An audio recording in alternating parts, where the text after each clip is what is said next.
The Xiaomi Redmi Note 6 Pro, a surprise launch by Xiaomi only in Thailand. We've finally managed to get our hands on it, and in today's video, let's unbox it, see what Xiaomi's done here, and give it away. Hey guys, Ash here from C4 eTech, and let's get started.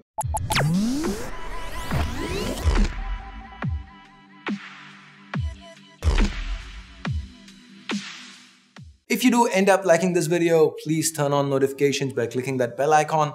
And as always, here's a card to our other giveaways in case you've not seen them. Now this is the box that the Redmi Note 6 Pro comes in. Familiar red. Opening it up, we've got the Redmi Note 6 Pro itself. Let's remove the plastic. The blue looks nice, a nice little change from the regular colors we've been seeing. We then have the regular information leaflets, silicone case, fits the phone well. Always happy to see brands included. And then we've got a micro USB cable, yep, no Type-C still. And finally, a 10-watt travel adapter. With that out of the way, let's now take a closer look at the Redmi Note 6 Pro. Now from the back, this still resembles its predecessor a lot. They're almost identical, but there are some noteworthy differences. So let's start with the cosmetic changes. Number one, the way the metal black is placed. On the Redmi Note 5 Pro, we had sharper cuts for the top and the bottom plastic panels. Here it just kind of curves, looks better in my honest opinion. Number two, the rear camera sensors changed. These are the same sensors seen on the Redmi Note 5 AI sold in China and the Mi Max 3 as well. So I expect good things from it. Now this isn't a cosmetic change, but then I just threw that in. Anyway, number three, the headphone jack's up now. The IR blaster and the secondary noise cancelling mic have also been moved. Number four, the primary microphone, it's now symmetric to the speaker below. Sadly, the one change that we actually wanted, micro USB to Type-C, that hasn't happened. So now moving on to the next change, it's with the display. The display here has a notch, so the aspect ratio has changed. It's now 19:9. It's still IPS LCD, still Full HD+. The quality more or less feels the same, but the size is larger. It's a 6.26-inch panel now, and that is since it's got a notch.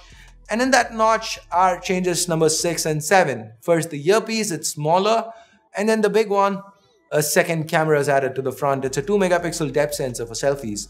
The primary camera by itself has received an upgrade, and it's now a 20-megapixel f2 sensor. Barring this, the Redmi Note 6 Pro feels very familiar. It just feels like the Note 5 Pro. It is a tad shorter, a little wider, and just about as thick and heavy as its predecessor. So the in-hand feel is going to be very familiar to anybody who's used a Redmi Note 5 Pro. Now underneath the hood, as evident by the benchmarks goes, things haven't changed at all. The base variant still has 3 gigs of RAM, 32 gigs of storage, and at the heart of it all is still the same Snapdragon 636 chip. Thankfully, the battery capacity remains unaffected. Xiaomi's been having a tendency to cut down on battery with new generation of phones. So this is one thing I'm happy that it hasn't changed. It's still 4000 mAh. As far as the software goes, I'm not really going to delve into it. I'm sure everyone by now knows what MIUI 9.6 is and how it fares on the Redmi Note 5 Pro. The performance here is not really different. The interface feels snappy and apps launch quick. The regular favorites like gesture navigation and face unlock are present and work well. With the notch, some notifications are going to be missed. That's a problem that we've seen on the Poco F1. That's going to be the same here too.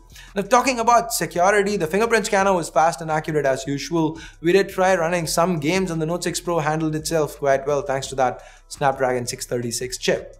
As far as the cameras go, the Redmi Note 6 Pro should perform better than the Indian Redmi Note 5 Pro as it sports the same hardware as the Chinese Redmi Note 5 AI and the Mi Max 3, namely a 12-megapixel Samsung S5K2L7 sensor with larger 1.4 micron sized pixels and a faster f1.9 lens, and along with a secondary 5-megapixel depth sensor. As you can see, the images look great. The bokeh is shallow, the colors are natural for the most part. And I say most part since this has an AI option. And with that on, the contrast and saturation are boosted.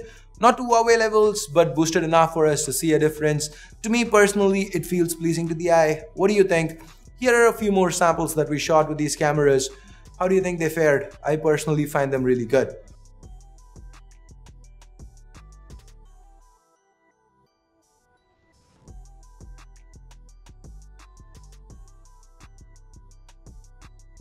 On the video front, EIS is great, the footage looks good, but for some reason, Xiaomi still has the resolution capped to Full HD.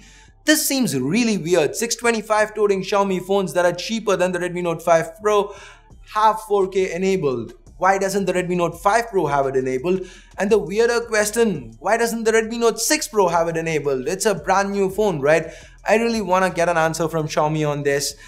Anyway, these samples you're seeing, these were shot with the new 20 megapixel f2 selfie camera, which has a 2 megapixel depth sensor. So the selfie seems detailed, the edge detection seems fine. So the Redmi 6 Pro feels like a good phone, maybe even great, but I don't think it's an upgrade from the Redmi Note 5 Pro.